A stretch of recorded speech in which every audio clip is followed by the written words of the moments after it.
BNS का section 199 में define किया गया है public servant is obeying direction under law. यदि कोई भी व्यक्ति पब्लिक सर्वेंट है और उसे जिस डायरेक्शन के तहत काम करना है, जिस लॉ के अंडर काम करना है और उस लॉ को फॉलो नहीं करता है, तो उसके लिए पनिशमेंट का प्रोविजन क्या है, इसके बारे में इस सेक्शन में डिफाइन किया गया है। तो आइए डिटेल से जानते हैं इसके बारे में कि नहीं फॉलो करते तो उसके लिए पनिशमेंट का प्रोविजन क्या है, इसके बारे में जानते हैं। क्लॉज ए में डिफाइन किया गया है कि यदि कोई भी व्यक्ति पब्लिक सर्वेंट है और जानबूझकर किसी भी निर्देश का उल्लंघन करता है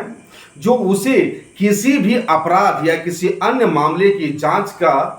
उद्देश्य से किसी भी स्थान पे किसी व्यक्ति की उपस्थिति की आवश्यकता को रोकने के लिए उसे लगाया जाता है, और यदि वह उस स्थान पे नहीं जाता है, उस स्थान पे अवेलेबल नहीं होता है, तो इस सेक्शन के तहत वह दोषी माना जाएगा। क्लॉज बी में डिफाइन किया गया है कि जानबूझ करके आज्ञा का पालन नहीं करता है जिससे कोई भी व्यक्ति प्रिजुडिस होता है कानून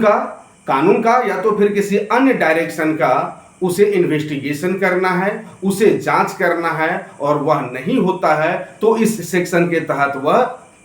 पनिश किया जाएगा, वह लायबल होगा पनिशमेंट के लिए। वहीं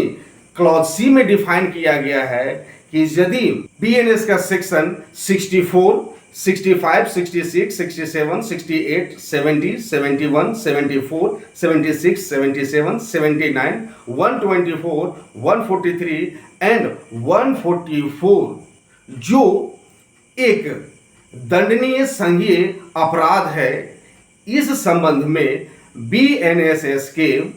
धारा 174 का क्लॉज 1 के तहत उसे दी गई किसी भी जानकारी को रिकॉर्ड करने में वह विफल होता है,